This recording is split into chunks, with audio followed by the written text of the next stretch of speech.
Gentlemen, the time has come once again to discuss things.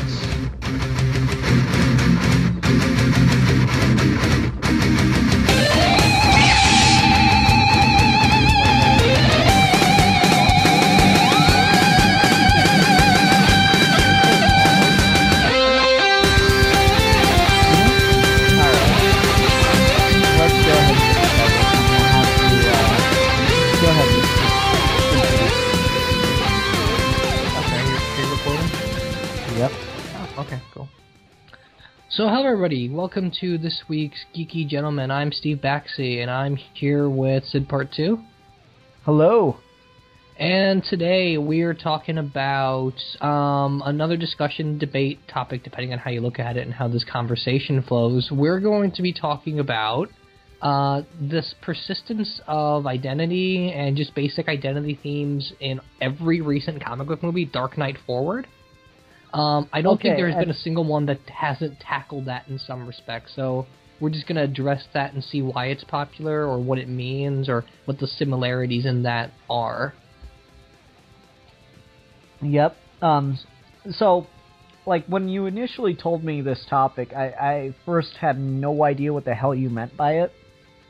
And it is kind of a vague concept, but we're going to be talking, from my understanding at least, about the themes of dealing with identities of who you are in superhero movies and a lot of movies, honestly. Skyfall had this. Just dealing with who you are and where you fit into a spectrum and all this other stuff. So we're gonna get into that. And well, Steve, you and I talked briefly last night. Yes, we did. And the first thing that comes to mind for me for this, and it's a weird place to start since it's not a superhero movie. Oh, okay. The first thing that comes to mind for me with this is Bill's speech about Superman and Clark Kent in Kill Bill Volume 2. Oh, yeah, we did talk about this. I didn't get a chance to rewatch those movies, though. Alright, well, like, basically the whole argument he makes is that Superman is unique among the pantheon of superheroes because he is essentially the only character, and let's be fair, the only character in the popular mythos that is the hero, and that the secret identity is the normal guy. The point he makes is that when he's flying around in his cape and smiling at the camera and everything, that's the real dude. Clark Kent is the disguise that he puts on to fit in with other people, because no one's ready for Superman to be Superman 24/7. And this is a flawed argument, I'll probably agree, but it's a really interesting argument. Yeah, it's weird, though, because when those movies came out, Superman had been the other way for at least 20, 30 years. Ever since John Byrne took over, it was the exact opposite. So I don't think it holds up as well on that front. And then when you look at popular superheroes now, Iron Man is totally that, and he has no secret identity. Yeah, but I mean, that's the movies that did that. Well, the comics did that as soon as the movies did that, and the comics even had that on and off for decades. Yeah, definitely. But I'm just saying that was, at the time the speech was given, it was really a good point that Superman's the only character that's identity, that secret identity is made up after the fact, not before he's what he is. If that sentence made sense. Yeah, it did. I would still say the obvious exception to this that's coming. The exception to this that's coming to mind for me is John Jones, Martian Manhunter. But yeah, that's a good one. Yeah, but that's why I said the only hero in the popular consensus. Well, Captain America. No, because he was Steve Rogers before he was Captain America. Well, the whole thing though there was that he was Captain America, then he decided to enlist as Steve Rogers as his disguise initially. Wait, what? In the original comics, what they did was they made him Captain America, and then they gave him a secret identity to blend in with the military. Oh, okay. So it was essentially that for a few years before they finally killed him off and didn't bring him back until the 60s. Okay, so they've changed the origin significantly then. Not significantly. It's just when, at least as far as the movies go, he has no secret identity, but in the original comics, he did to an extent. Yeah, gotcha. All right, so that is a bit of a weird exception because I don't think that's really the popular consensus with how Captain America's origin works. Because honestly, this is the first time I've ever heard that. No, that's totally fair. Again, I think just the problem with that argument though is that movie came out in like 2003, and at that point, his argument would have no bearing. Like if he said it in the 70s, then I would have agreed with him. But if Superman has not been that way for decades after that. Well, you gotta remember, Tarantino's entire life comes from the 70s. This is true, but at the same time, like it seems like for that guy to say that, he would not have never read any Superman outside of what came very, very early on. That's fair. I just think it's a really interesting point, though, regardless of how well it stands. Yeah, that's fair. It's like the Daredevil thing of he's the only superhero known for what he can't do. Yeah, interesting. It's one of those things. It's just that's where my mind immediately went, is this discussion of identity and how Superman has an identity to fit in with people as opposed to having an identity to be safe when he's not being the hero. Yeah, that's a fair point. That's just really interesting thought process to me. And I don't even remember why he brings this up, which is the weird part. Like, I know he brings it up for some reason, I just don't remember why. No, that's a good question. I don't even remember either. It's been a long time since I've seen those movies. He's making some point about Uma Thurman's character, but I can't remember what it is. Okay, anyway. Alright, so where else would you like to go with this? Where's a next logical step to make? Alright, well, initially, I think maybe we could address some of the weird principal differences of DC and Marvel on film, because I do want to keep this strictly comic book, just because it seems like that's the easiest way to talk about this as a whole. Mm-hmm. But if you look at all the DC movies, they're very intent on making sure that secret identity plays a large role in who these people are. Like every DC character, Dark Knight forward, has had to deal with, are they a liar for keeping a secret identity? And ultimately they come down on the fact that it's for the greater good. Every Marvel movie has been the exact opposite, where no one has any sort of secret identity. Even the non-MCU movies are non-secret identity. Which is interesting in certain respects. Oh, no, not true, because, I mean... except for Spider-Man. Yeah, I was about to say, Amazing Spider-Man. Okay, except for Spider-Man, which might change considering how Civil War might play out. But, yeah, every hero except Spider-Man in every Marvel property has been the way of no secret identity. That was the really funny thing that someone mentioned on Twitter when they announced that Civil War was going to be a thing for the movies. I'm like, who the fucking Marvel MCU has a secret identity? Yeah, exactly, but... It's weird because the fact that they say they're Iron Man versus their Tony Stark comes up quite a bit. Iron Man 3 is all about that distinction. The Captain America movies are entirely about who Steve Rogers is versus who Captain America is and why they meet in the middle. Yeah. So besides Dark Knight and obviously Rises, Man of Steel... secret identity is a big point in that. Yeah. They kind of make fun of... It's probably one of the better moments in Green Lantern when the secret identity thing kind of gets... Oh, yeah. It's a tiny mask. No one can actually be fooled by that. Yeah, that was pretty good. Watchmen came out in 2009. That had a great deal to do with secret identities and whether the heroes were the people or vice versa. Yeah, but I don't know. Like, since that is such a close adaptation... In most, like, the majority of that movie is straight from the comic book page, so... That's true, yeah. You know, that seems like it's a little bit of...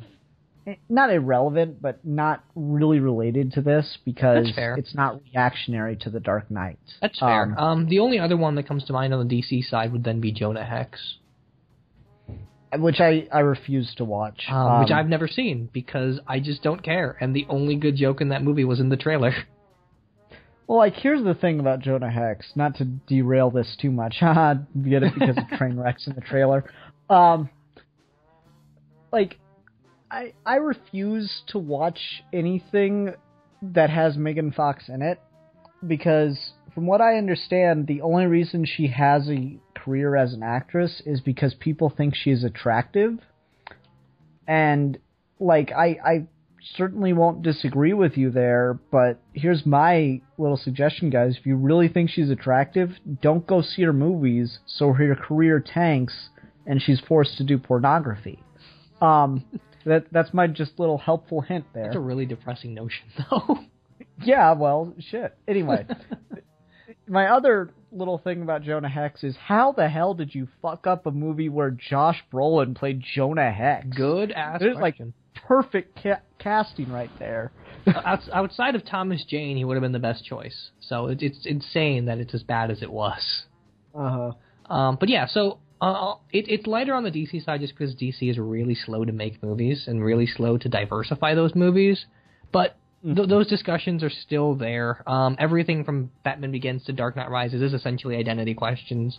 But I think one of the big things I want to talk about here is why has that been so prevalent in recent years or in recent comic book movies specifically? Because if we turn back the dial a little bit, then we've got movies like Superman Returns, we've got movies like X2 and Daredevil and Punisher and Blade and stuff. And those are just about balancing superhero life with normal life.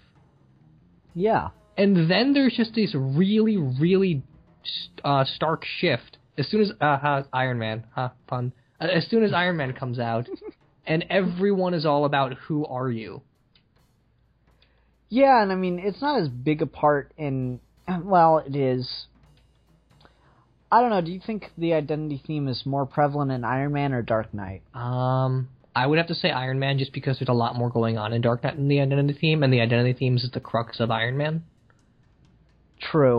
Because that whole series is I am Iron Man, the suit and I are one, to I am Tony Stark and I am Iron Man. That was his whole progression, and Dark Knight is dealing with like 3 or 4 other things outside of that. Yeah, Dark Knight's more dealing with reaction, like idea, thesis, and antithesis, really. Yeah, there's more, just more. It's not at stake, but more cogs in the machine with that movie. Yeah, Iron Man tries to keep it simple on purpose. Yeah. Okay, so I was going somewhere with this, and now I can't remember. Shit. Well. It's interesting that both of those movies came out in the same year, and then also we got Punisher Warzone and Incredible Hulk, which I know everyone hates Punisher Warzone, but I don't think it's necessarily that bad. It's okay. And Incredible Hulk has a lot to do with whether or not he is the Hulk or has anything in common with the Hulk, which is really interesting. Yeah, I mean, another one of that central conflicts in that movie is with Blonsky, him wanting to become a Hulk-like person, and Bruce doing the exact reverse, and whether or not, how much Bruce's personality feeds into that creature, and whether he can really hold himself accountable for any of it, because he doesn't remember the actions, which is a really big deal in persistence of identity philosophy, of whether you can recollect who you are in certain stages. Yeah. So yeah, that's definitely there, and even with the bad ones, like X-Men Origins Wolverine, that's there in spades. Oh, God, X-Men Origins Wolverine. Oh, that movie's so bad. But it's there. It's there in Ghost Rider. It's there in Ghost Rider Spirit of Vengeance. And those are terrible movies as well. No, Steve. How dare you insult the cinematic gold that is Ghost Rider Spirit of Vengeance. Oh, I apologize. I didn't realize acid trippy cinematography. What was genius. Yeah, it is, man. It's so genius that you just don't understand it, Steve. It is so ahead of its time. Just wait in 50 years when it's like the cult classic and it's beating out Citizen Kane for best film of all time. Exactly. Anyway, No, but like, to be fair, I haven't seen any of the. No, I've seen the first Ghost Rider movie. I haven't seen the second one. But I hear it's just Nicolas Cage, like being Nicolas Cage on set. Pretty much. It's really bad. Nicolas Cage is like a really good actor who just has terrible taste and just picks like the worst scripts. Well, part of the problem is he keeps saying he's a fan of certain characters, but you can tell that he doesn't know anything about them. Like, he's like, I'm a huge fan of Ghost Rider, but he knows nothing about Ghost Rider, and he would have mentioned how fucking different that movie is. It's not even a problem that it's different, it's just that clearly they're trying to spin it as if this is the definitive Ghost Rider, and it's not.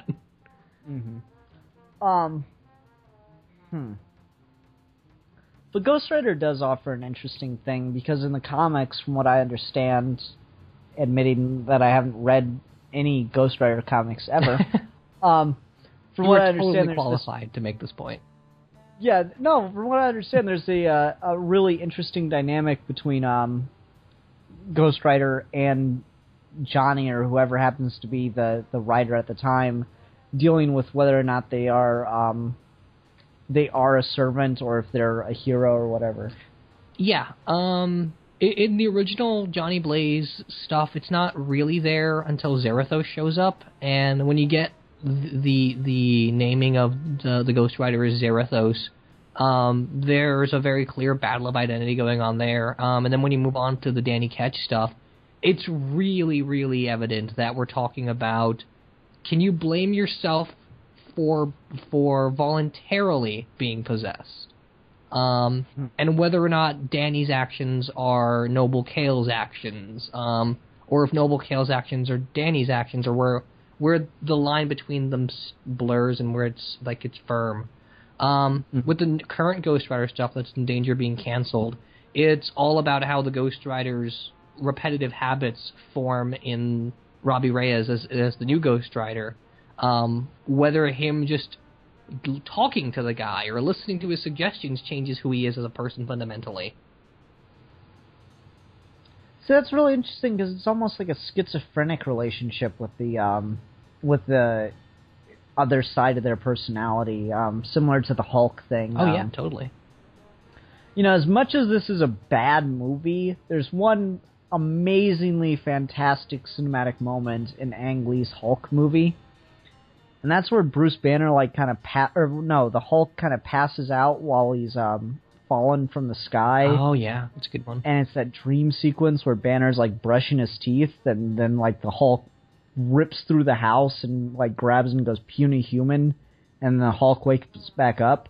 That scene has nothing to do with what was happening in that scene within the larger scene, but it's still just such a good moment. And I mean, there's another one where after the Hulk is cornered by the military and Betty shows up, and there's that really slow transformation from the Hulk back to Bruce. And there's a certain blurring of the lines between the animal and the man. Yeah. And that's something that the television show had a lot had going for it big time. Yeah, totally. David Banner not understanding that the Hulk wasn't a horrible murderer, because I mean he thought that he killed what's her face in the pilot. It's been a while since I've seen it. I don't remember.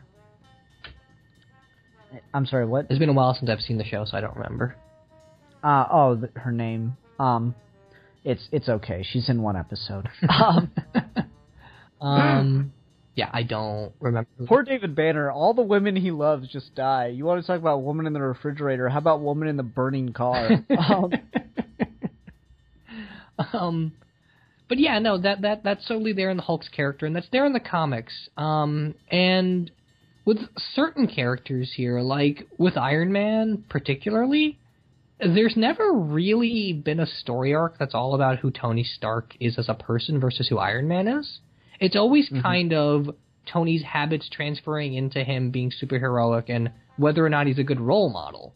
But it's very rarely, if ever, about the blurred line between the armor and the man, which is why I think the films did a really good job revamping that character and making him a bit more accessible. But on the DC side, that is naturally there in the comics, but it's not there in the film.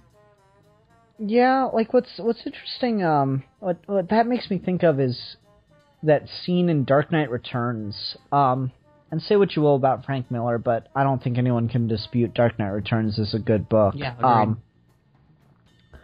There's that scene where Bruce Wayne is like in the shower, and like the voice of Batman is talking to him. Is like, "You're weak. You can't keep me withheld with drugs and pills and alcohol," or something like that. It's like this whole thing. And that's just a really weird thing to have, because I don't think of Batman as like this other side of Bruce Wayne's personality. I think of Batman as Bruce Wayne, you know? That's just who he is Batman. When he's putting on the cape and cowl, that's just him in his most natural state. And everything else is just, actually, let me take that back. Batman putting on the cape and cowl, going out and scaring people on the streets, that's him putting on, like, his tough face. But Batman walking around the cave, working obsessively on things, that's the real Bruce Wayne. And the Party Boy is obviously just as much an act as anything else. So, like, I just find it really strange, in Dark Knight Returns to have Batman, like, the voice of Batman yelling at Bruce Wayne as a person, and that always seemed really odd to me. So I think that there's a similar thing with like a very important distinction between this kind of like schizophrenic, or well, more appropriately dissociative identity dynamic that characters like Hulk and Ghost Rider and I don't know, other possessed like characters have to deal with, compared to characters like Batman and Iron Man, where it's just they're trying to decide who they are. Yeah, that's a good point.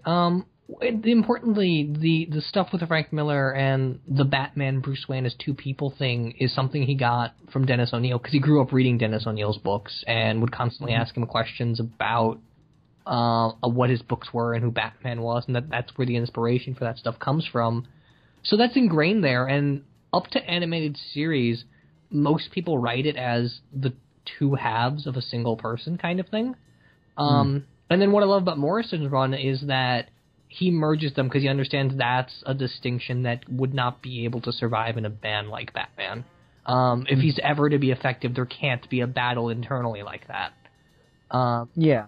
And it makes me wonder, because that's so naturally there with Batman, that's so naturally there with Superman, that's so naturally there with Green Lantern to a certain extent, of who he has to be with no fear versus who he is as a normal person. And we don't get that on film. And it seems like it'd be a goldmine for them, wouldn't it? Like, just do an entire movie about Green Lantern as a normal dude that gets the most powerful object in the universe, and who does he become after that? Well, here's the thing about the Green Lantern rings that they, Johns did a really good job of showing in the comics, 2 times actually, once with Hal and once with, Batman actually. It's this really interesting scene where Hal spent his whole life obsessed with, like, seeing his dad die and, you know, wanting and wishing he could do everything to, like, make that go away, or show that he's the bravest person, that he's not afraid like his dad wasn't, blah, blah, blah. And then, like, it's his first moment alone with the ring once he's kind of figured out just how to work it and everything. And he kind of, not subconsciously, but not putting much effort into it, creates a construct of his father in front of him, and is finally able to let go of that, like, weight he's been carrying his whole life. And the construct, like, fades away, and Sinestro's there to witness it, you know, when Sinestro was a good guy, blah, blah, blah. And it's this really sweet, really interesting, touching moment of the hero moving past their trauma. And then they do it again a couple issues later with Batman. Hal and Batman had been having issues ever since his return.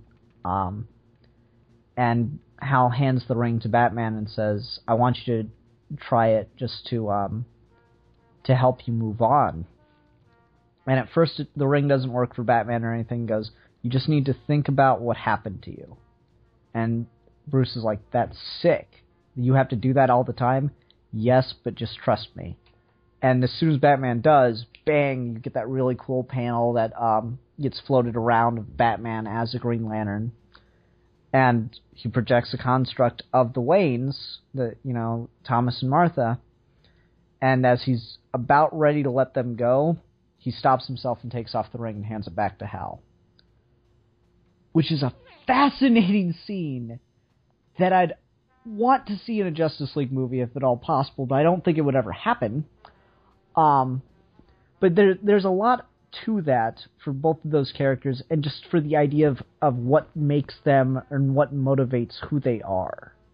Yeah, no, that's certainly interesting, and loss being something Batman can't let go of, even though he's creating a world in the exact opposite fashion, and Green Lantern being one that wants to move past it but needs it every day. Mm-hmm. That's a really interesting dichotomy. And again, yeah, it's so naturally there with the Justice League. The Justice League are the ideal team, whereas the Avengers are the reactionary team. I think that line in Avengers, when Stark's talking to Loki, and he says, "We may not save the world, but we'll make damn sure we avenge it." That's who they are to a T. They're the reactionary team. And Justice League is the one that's building and perpetuating a culture. So it makes so much more sense to explore who those people are, because they are gods for all intents and purposes. You're doing modern Olympus stuff with them, as opposed to what you're doing on the Marvel side. And it's not like one way is right over the other. It's just these themes are there naturally on the DC side, but we don't see them very often. And it's strange to me that we're able to do it so well in the Marvel films, even though there's no precedent for it at all. With the exception of Winter Soldier, there's not a lot of material in Marvel Comics that you can draw from where Iron Man or the X-Men or Captain America or Thor are combating who they are versus who they want to be. Mm-hmm. And the X-Men, to a certain extent, maybe, but that's only because you're talking about racist themes, and that's a totally different subject. Yeah, I think the reason it just naturally lends itself better to DC, and I've said this for a while, the reason I don't really care for a lot of Marvel, some of it I like, I like the characters just fine, and they're just not my thing. Yeah.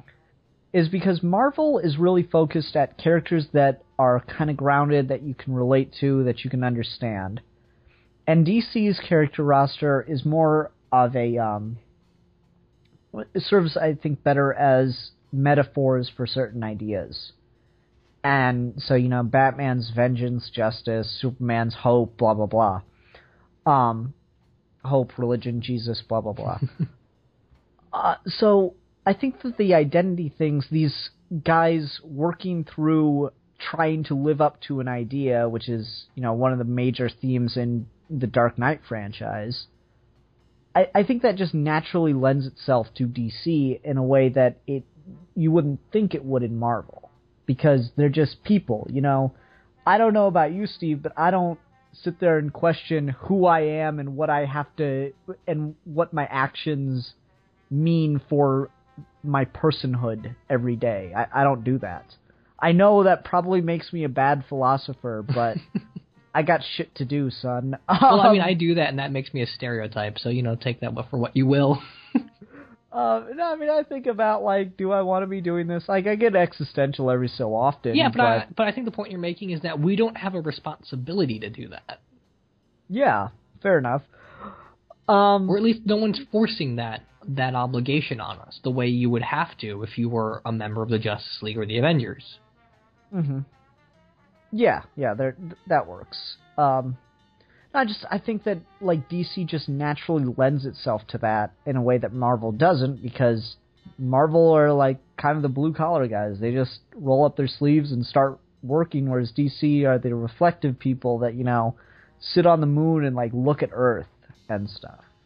Yeah, and that's been a changing landscape as it goes on. Part of the reason I think people attribute the success of Winter Soldier so much is that essentially Captain America is what Superman should have been in his recent films. That's Superman to a T. And when you look at certain characters like Daredevil, there's a giant concept there. There's a giant ideal, as if you're Batman or if you're Superman. It's just a man not being able to totally live up to it. So the ideas are there. It's just Marvel characters fail more than DC characters. And there's an inherent pessimism to the Marvel side, and there's an inherent optimism to the DC side. But again, when you get to the films, they're totally reversed. Mm-hmm. And I really want to understand what makes those companies do that. I think in Marvel's case, it's an evolution, because you can go from the pessimism to the optimism a little bit easier, especially if you're an underdog. But to go from being really big ideal to being really pessimistic about the world with characters like Superman seems almost counterintuitive and just not natural at all. Well, let me ask you this. In Man of Steel, do you find Superman himself to be a pessimist? Superman himself, not necessarily, but I can't say yes or no because I don't know who he is as a person in that movie at all. Okay. Because I think what they were trying to do with Man of Steel is, I want to tread carefully because I don't want to turn this into a Man of Steel review. No, that's totally fair. We won't get on that too much, but you go ahead and make your point. Yeah. I think what they were trying to do in Man of Steel was take a pessimistic world and put Superman, who's supposed to be this beacon of hope, in it, and have him deal with trying to straddle those two things. Yeah, and I can see that, and I think that's the way to do it. I'm not convinced it worked. Fair enough. And I, not to get too postmodern, but that is arguably a very subjective thing. For person to person, it depends on your experience of how you saw the movie and what was going through your mind at the time and how the ideas connected with you. That's fair. I mean, whether it worked for an individual is a very subjective thing, but whether it works, period, I don't think is merely subjective. Fair enough. Because for me it did. For you it obviously didn't, so... Yeah, and again, we won't turn this into a Man of Steel review, but even if it worked in any respect, there's certainly a Superman in that universe that's a lot more grounded, a lot less ideal than normal, especially because he kills at the end, and we don't really deal with that. And then you pair that with like it's a significant problem. Yeah, and we won't even talk about it as a problem as much as just the perpetuating examples of the world sucks in Dark Knight, the world sucks in Man of Steel, the world sucks in Watchmen, the world sucks in Green Lantern. I think, I don't know. Well, kind of. Green Lantern's pretty innocent. Yeah, I guess. I'm not sure. I haven't seen that movie in a while. That world was really underdeveloped, so it's hard to say. But well, like my thing with Green Lantern is I really think that it was DC trying to do a Marvel movie. Yeah, I think so. Maybe. Anyway, because it's like it's the same tone, really. Yeah, totally. They were totally trying to do Iron Man there, but yeah. But and then you look at stuff like Arrow and things like that, and so whether it works or not, whatever their perpetuating ideas are, there's still an inherent darkness to those characters, an inherent realism, pessimism mix there that overshadows whatever ideal they're trying to broadcast. And then when you get on the Marvel side, no matter how really depressing Winter Soldier can be, it still feels really optimistic throughout. Yeah, I think that's because DC tried to borrow the Nolan approach for all of their characters. Yes. And I think as we get farther away from Nolan, that's becoming less of a thing, just based on the few episodes of The Flash I have seen. You can, like, don't tell me any particulars, but has the tone of The Flash seemed significantly different than the tone of, the Nolan films, Man of Steel and Arrow? Well, it's hard to say, because The Flash right now is delving a little bit into the darker stuff, but with hardcore science fiction.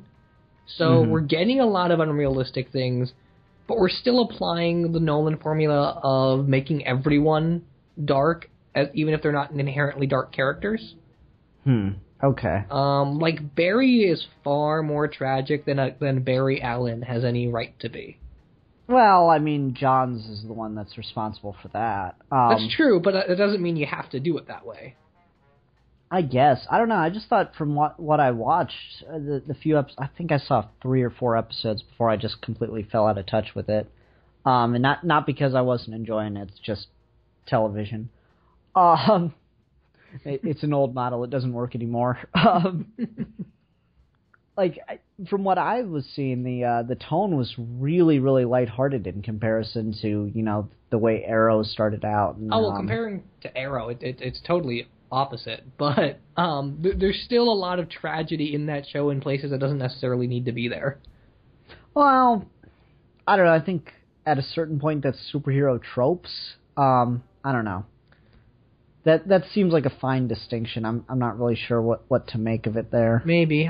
It's hard to talk about without the spoilers, though, Yeah, sorry. Oh, that's really cool. We might be able to touch on that later, especially after the season's over and we resolve some of this Reverse Flash stuff. Yeah, I'm excited to see how that played out.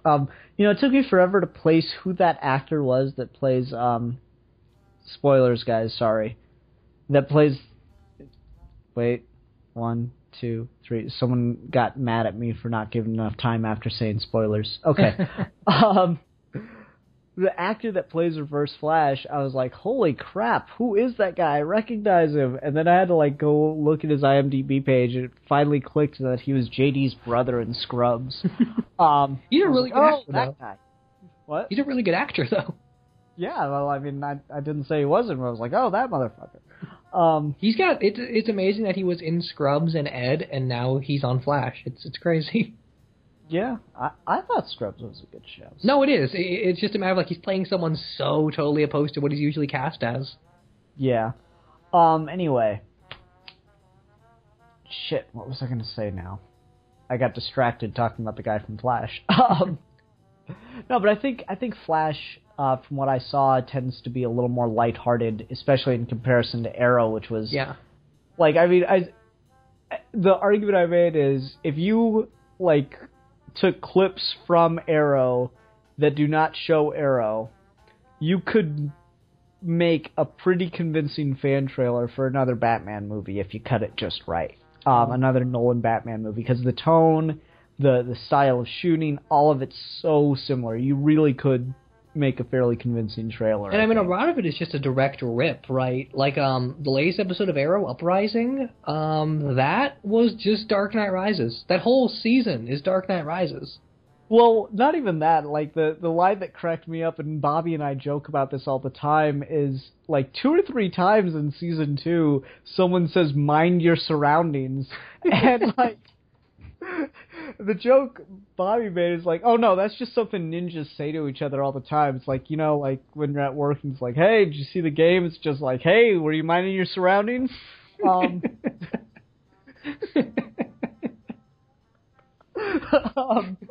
So when you keep that in mind, it's totally allowable. No, but to your point, Arrow does that a lot.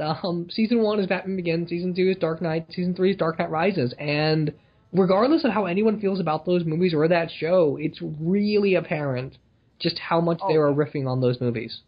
Oh, entirely. And I mean, that's probably why I enjoyed the show so much more than I thought I would, because, full disclosure, people, I don't give a damn about Green Arrow. At all, ever.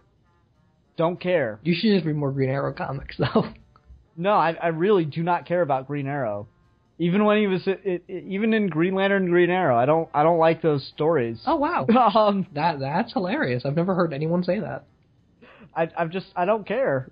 He's just not a character I care about in the comics. I just never really liked the way anyone has written him. And then that's when you just make him Diet Batman, I'm much cooler with it. Well, Malcolm Merlyn is really just evil Batman, and then Diet Batman's Green Arrow, so there's a good mix there. Yeah, it's Batman versus Batman. What's not to like? It's Batman versus Ra's al Ghul. It's exactly what everyone wants, and one of them is John Barrowman.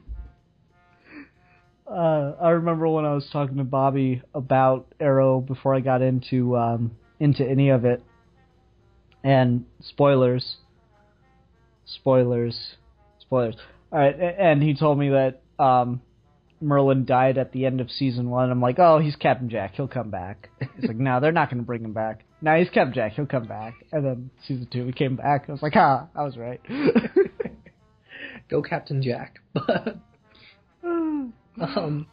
Yeah, no, I see your point there, and it's been a huge detriment to DC of trying to make everything Nolan, just because a lot of their characters don't necessarily work that way.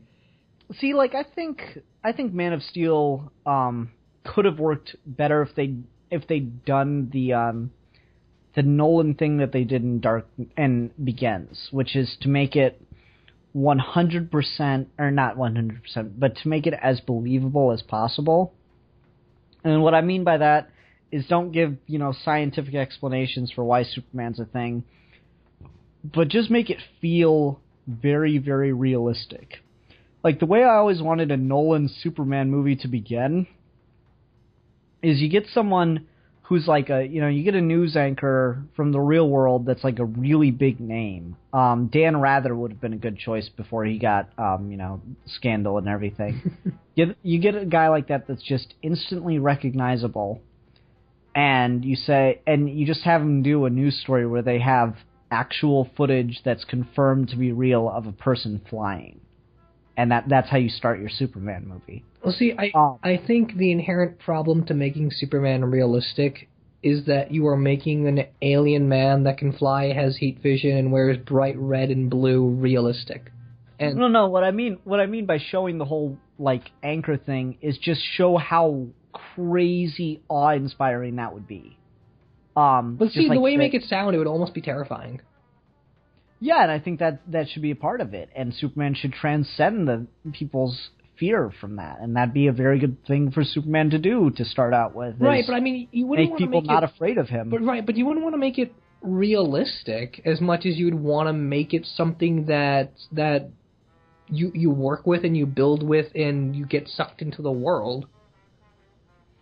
Maybe, I don't know. I mean, the biggest problem for me with Man of Steel is color palette. It's way too bleak to be a Superman movie. And that's not just because what my personal Superman is. It's that Superman's an inherent concept that is idea over characterization. And that's not always a bad thing, but he is idea over characterization in the most literal sense. The moment you try to ground him as a realistic, believable person, it doesn't always work. Yeah, I can agree with that. Superman is Jesus. I mean, even beyond that, it's just Superman is cartoon character. No one could ever be that way kind of personality, and that's what we love about him. That's why Captain America works so well right now on film, is that he is Superman. He's exactly what Superman is. He's got a cartoon altruism response to everything. Mm-hmm. And people treat him as such, and he looks like as such, and the films are shot as such. So I wouldn't want to see Superman be that realistic, but again, I think that's the whole problem with this whole launch of DC films is I like David Ayer, I like Fury, but you're getting the guy that made one of the most gritty, realistic war movies ever to do fucking Suicide Squad? Really? That just seems wrong. I don't know. Suicide Squad's pretty messed up when you think about it. Yeah, but it's messed up in a dark Shane Black kind of way. It's not perpetually pessimistic. Well, it'll depend on how he goes with it. What else has that director done? He did Fury. He did Training Day. He did SWAT. He did End of Watch. Damn. Yeah, you're not lying. Some pretty bleak pictures in that. I don't know. Maybe DC just how crazy would it be though, if in this DC universe, cinematic universe that they're building, if every single movie started out really bleak, really depressing, but as they go on, they get significantly more optimistic. And I wouldn't mind as a result of having heroes in this universe. See, I wouldn't mind that. It's just you have to play the world as dark and cynical and the heroes as eternally optimistic. Mm-hmm. And I don't really have faith that they can do that, considering what they're doing with certain properties and what their direction is with certain characters. Mm-hmm. The part of the fun of Suicide Squad is that they are over the top. They're deep and they're disturbing because you imagine that these guys have licenses to kill from the U.S. government, but they're wackos and nut jobs, and that's part of the fun of it. Mm-hmm. And to just make them the greatest hitmen on the planet would just ruin the concept. Yeah. I don't know, like, it'll depend, because the thing you need with Suicide Squad is dark humor, and I just don't know how much dark humor you can put, or how much dark humor that director has done. He hasn't done really any as far as I've watched. You know who would be good is whoever directed the movie, what's it called? It's one of my favorite movies, and I can't remember now. It's got Simon Pegg in it, and the guy that played Ross on Friends. I never saw Friends, so... Well, I mean, I'm just picking something that he was in that most people have seen. The next one, the right one... basically, it's like the right one in? No. God. I'm so off tonight, I cannot remember this movie. Anyway, it's like this crazy heist kind of movie where they're planning to blackmail a guy to get money and blah, blah, blah, but things just get progressively worse as the movie goes on, and they keep getting into deeper and deeper shit around every corner. And so, Simon Pegg's character is supposed to go blackmail this priest and, like, get the money from him. Yeah, so you can tell it's great already.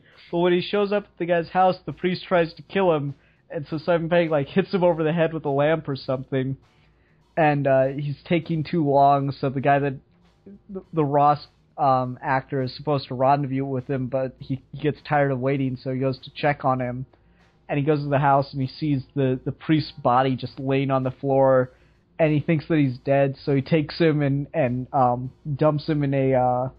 God, this is so bad. He takes him and dumps him in the septic tank. Are you talking about Big Nothing? Yes, that's it. Thank you. Yeah, he goes and dumps the priest in a septic tank, and then goes back to the house looking for Simon Pegg's character, and Simon Pegg was in the shower, and he goes, "Wait, what'd you do with the priest?" "I put his dead body in the septic tank." "He wasn't dead! He was just knocked unconscious, but I checked for a pulse." "How often have you done that?" "I don't know, it was the first time I ever did it." "Do you think he's still alive?" "Yeah, sure, he's only been breathing liquid shit for 10 minutes. Like, you need that kind of style. So whoever did that movie would probably be great for the Suicide Squad. That or the guy who did In Bruges, I think, would definitely work. I love it, Bruges. That movie's fantastic. That movie's a great movie. Great. But yeah, no, that's a good point to go off on, because the thing with the DC Cinematic Universe is that they don't understand their characters, or at least they think the world doesn't understand their characters, so they're trying to make them cool. And that's just fundamentally the wrong way to look at your own properties. Well, I don't know if that's fair to say just yet, because... Well, I mean, it's like when you look at interviews with Zack Snyder. I always mix the two up. Zack Snyder. Zack Snyder's like, we're going to make Superman cool. And that's... If you don't inherently think Superman is cool, then you shouldn't be the guy to make the Superman movie. True. That's like saying, that's like giving a Republican and say the chief campaign manager of a Democrat. Like, that doesn't make any sense. You're getting the guy who doesn't have a fundamental appreciation of the person you're marketing. Fair enough. See, I don't know, because I think Man of Steel is a mixed bag. Yeah, no, I mean, whether you like it or not, I just feel like that's the wrong way to go from the production standpoint. Yeah, but here's the thing, is Zack Snyder's a visual guy. I don't really trust anything that comes out of his mouth. That's true. So, as long as he's not writing the script, and Goyer's been pretty much kicked off the project from what I understand, so I have a lot of faith, I guess, in where this is going, because DC and Warner Brothers seem to finally be getting in line, and they realize that they want someone to come in and work on all the projects to get a consistency going. Well, see, the problem, though, is Zack Snyder's that guy, and he's still plotted the entire story, and the original script is still by Goyer, and Chris Terrio is just doing rewrites. Yeah, but I mean, rewrites can be really extensive. This is true, but it's still guided by a vision Zack Snyder and David Goyer set out, so that he can only change so much. I don't know, but like the thing is there anything wrong with the basic outline of Man of Steel? That's the question to ask. Like the basic bullet points of Man of Steel. Is it the structure of the plot that's the problem for you, or is it just the execution? Well, see, that's a tough question to answer because I feel like it never gets away from the structure of the plot. It's nothing but bullet points. It really just feels like we are hitting spots in the film or chunks or things people requested, and we never develop anything outside of that or around that. So then someone else writing the script would be able to develop around the bullet points, wouldn't you say? Yeah, I would. It's just, again, with those bullet points, it depends on how far those go, because if you're talking about Superman killing being something they want to do, then that kills the format. Well, I'd make the argument that Superman's never going to kill again in these movies. And that's fine. It's just you had to make me buy he did it in the first place, and they didn't. Fair enough. I mean, it's a really hard thing to sell, but I bought it. And so, I mean, I'm okay with Superman killing in certain other things. It's not like it's unprecedented. It's just you can't simultaneously be this uncorruptible, hopeful guy that you want everyone to look up to, compromise, and then never have a conversation about it. And then immediately in the next scene be chipper again. Yeah, I think that the problem with that is they don't linger on it enough, because, I mean, he immediately starts crying as soon as he does it, and that's a really good thing to have Superman do after he kills somebody. But what's problematic is that it just cuts away from that and goes to optimistic again. I'm like, okay, wait, what? Yeah. Hey, I think I just figured out what's bugging me now is, are you familiar with, like, the production of the early DCU episodes of Batman the Animated Series?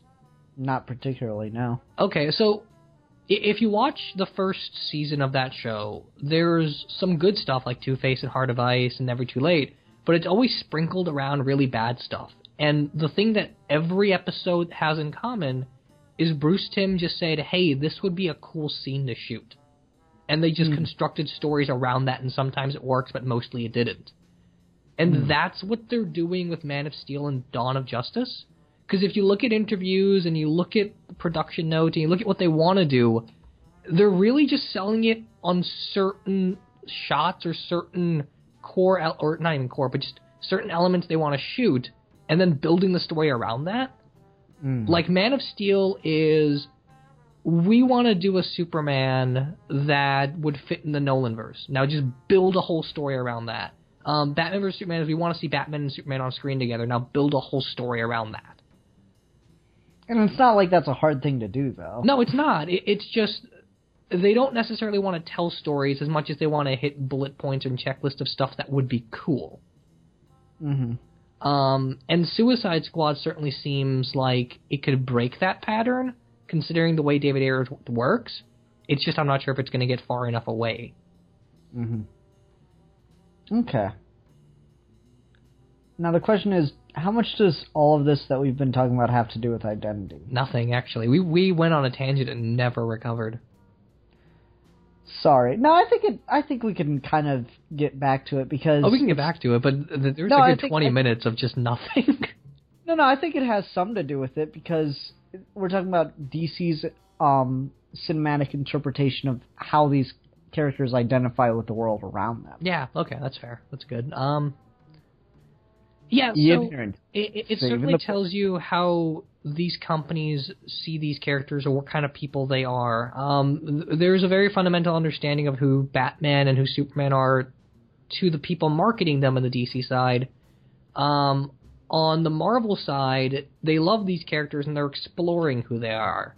So I think that's an interesting distinction of Marvel just keeps growing their characters and DC is trying to sell them on a certain aspect. Yeah, I can't deny that, because... And I'm not saying that's a bad thing either. It's just, it seems like there's one trait on the DC side, whereas Marvel's is, we're trying to pin one down. Yeah, and, like, I think Warner Brothers has really just been playing catch-up, because the plan originally was make the Dark Knight films, let Nolan do his thing, since they're making money, and, you know, we don't want to touch them too much. And then as soon as Harry Potter's done, we're gonna make Green Lantern and God, I can't say that word right. We're going to make Green Lantern, and that's gonna be our vehicle to spin the rest of these DC movies out with. Right. And then Green Lantern bombed, partially because they didn't market that thing for shit. No, they didn't. And what they marketed limitedly was nothing like what we got in theaters. The trailers were not representative of that movie at all. Yeah, entirely. I agree. So like that was very problematic. And so once it well, I don't want to say it bombed because it did make its money back. It just probably made like $10. Yeah, it was a critical failure, if nothing else. Yeah, I mean, it made some of its money back, but it wasn't a financial success, and it wasn't a critical darling or anything, so they couldn't really justify it in any way. Surprisingly good movie tie-in video game for anyone that's interested. But, like, so they make this movie, and it just does not do as well as they want, and so they just got scared shitless, and that's why we've seen so much indecision from them since. Now, that being said, I'm not sure if that reflects a lack of confidence in the identity of the characters or a lack of confidence in how they want to portray the characters. See, I think it's the latter, because if we rewind the clock just a little bit, the way it was originally supposed to work, and I mean, DC's got this in spades. You can go back every couple of years, and there's a way it was supposed to work that never worked. But if you go back just a couple years and you go to Batman Begins and Superman Returns, it was supposed to be that Nolan makes a Batman origin, and then he steps away and people just keep reinterpreting what he did, and you start the foundation there. You make a franchise off of his initial vision, which is why there's a lot more mystery and mysticism to that movie, and why there's a lot more, not indecision, but a lot of just dancing around things, because he wanted whoever stepped in after him to be able to just pick a thing and go. And they never did that. They thought, well, Batman Begins did way too well, so now this is the vision, this is what we want to perpetuate forever. And the Superman Returns didn't do well, or they were going to tie into that and just do a franchise like that. But they kept goading Nolan to keep going with that vision. And in some senses it worked, because Dark Knight is one of the greatest films ever made. But then you got to Dark Knight Rises, and Nolan is just sick of what he had to do with DC. And DC doesn't want to let go of that formula because it works so well. And so whatever characters they have right now, they're trying to reinterpret, and they're trying to make them people that would fit in that world. Because even though the Flash show is different than Arrow, it's hard not to argue that that's a Nolanized Flash to an extent. That's what you would do with the Flash if you were still working within the confines of Nolan. Yeah, I guess. And even if his character is ridiculously optimistic, that show is shot in the same way Arrow is. Mm-hmm. So the identities of their characters are constantly reinterpreted to reflect whatever's financially successful. And you almost can't blame them in certain regards, because like you said, they're always playing catch-up. They're always just adapting to the market instead of setting it. Mm-hmm. So whatever Marvel does, or whatever Sony does, or whatever Fox does, they just have to pick and choose what works. But that's probably not the way they want to be, especially considering they're the father of all superheroes with Superman. Yeah. So I think the biggest problem that DC has, and that's going to sound weird, because there's a lot. Well, is that in 2001, it wasn't a Superman movie that set the stage for the onslaught, as Cap calls it, of superhero movies. Yeah. It was Spider-Man. I think that's really what did it, is... Yeah, good point. Because it wasn't a Superman movie again, even though right around that era they were talking about rebooting Superman again in, I think, 98 with Kevin Smith and Superman Reborn. Superman Lives, yeah. Oh, that movie got so many different titles. It got so many different writers, too. Yeah. They were talking about it. It was going to be a Nick Cage Superman movie, and that was before Nick Cage went just batshit insane. Once again, Nick Cage, good actor, horrible taste. Well, he named his son Kal-El, so that tells you everything you need to know. Well, I'm a fan of Superman, you see. No, but like, I think that if DC had the movie that set the stage for the superhero genre to become the big thing it was, if it had been a Superman movie that had really opened that floodgate, then we would have a very different attitude than we do right now. And DC is just trying to catch up because they don't know what's working and what isn't. And I think that they learned the wrong lesson from giving Nolan a franchise. Yeah. In that they thought that what Nolan did was what was going to work for everyone, and what they should have done was what they should have realized is that giving a director free reign to do whatever he wants with a character is, when he has a particular vision for that character, is the roadmap to success. Yeah, and that's the key there, is getting people that really love the characters they're working with. Like, Nolan loves Batman. Nolan was working in his garage in the heat with David Goyer, meticulously planning out what he would want to see in a Batman movie. He was in love with the concept. And then you get, like, Scott Snyder, and he's not in love with the Snyder. Zack Snyder. Yeah, Zack Snyder. You get Zack Snyder. I want to put Scott Snyder and Zack Snyder in a room and have Steve have to have a conversation with them. I feel like it'd be easier if I saw their faces, but no, you get Zack Snyder, and he says he wants to make Superman cool. You get a guy that doesn't necessarily have a passion as much as he wants to do the cool visual stuff, and the character comes later. Yeah, I agree, and that's a problem. And then DC's always just kind of been afraid of Superman, even though Superman is Superman 78 being like probably the furthest back we can go with superhero movies. After that, it's been nothing but Batman. DC got cold feet after Batman and Robin. DC got momentum after Batman Begins. DC was popularized in the 60s because of Batman 66. Superman has very little to do with their success outside of comics, even though he should have been a major part of that. Yeah, it's weird. I don't know, I think the general public has kind of got some kind of bad taste in their mouth when it comes to Superman, because no one's done anything really great with him since Christopher Reeve. Yeah, fair. And I think Henry Cavill's great in the role, it's just they got the wrong director to capture it. And not even necessarily, I think they just got the wrong writer on the final version of that script. I think if that script had one more rewrite go around and really been solidified, it would have been a significantly better movie that didn't polarize as many people. I just think it has a hard time conveying what it's trying to do.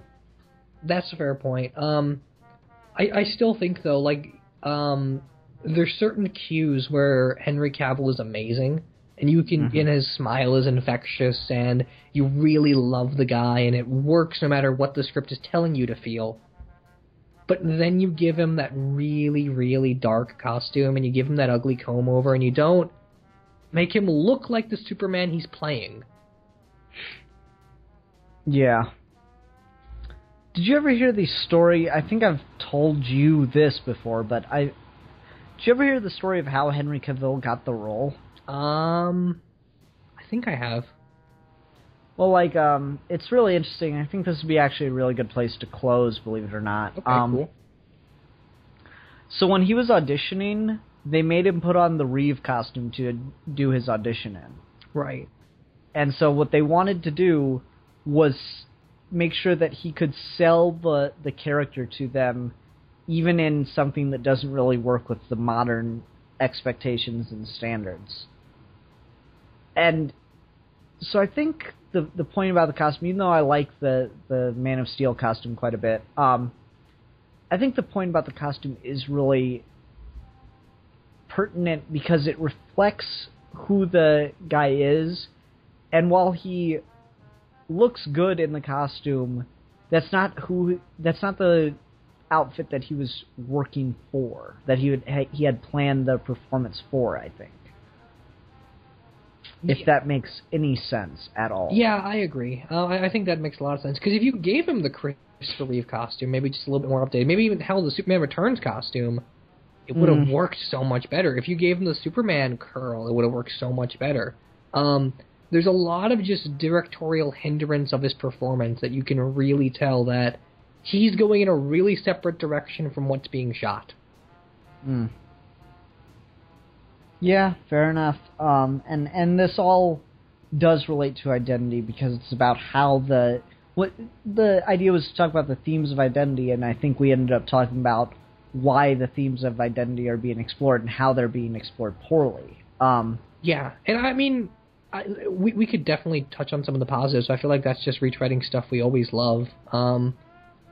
Like Batman Begins is amazing. Winter Soldier is amazing. Iron Man 3 is amazing. So I've got to watch Iron Man 3 again. I've only seen it one time.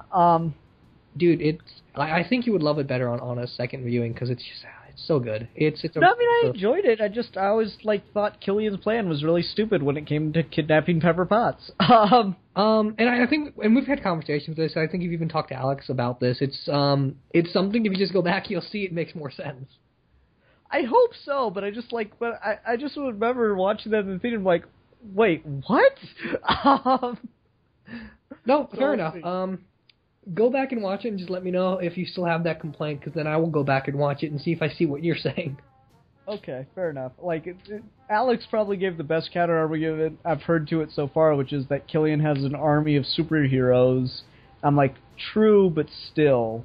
And I mean, he's the most powerful one. If Pepper tries to double-cross him, he'll just flamethrower her. So. Which, once again, that doesn't matter because, then what motivation does Tony have? Anyway. Well, it's not Tony's motivation as much as Killian breaking down who Tony is. Okay.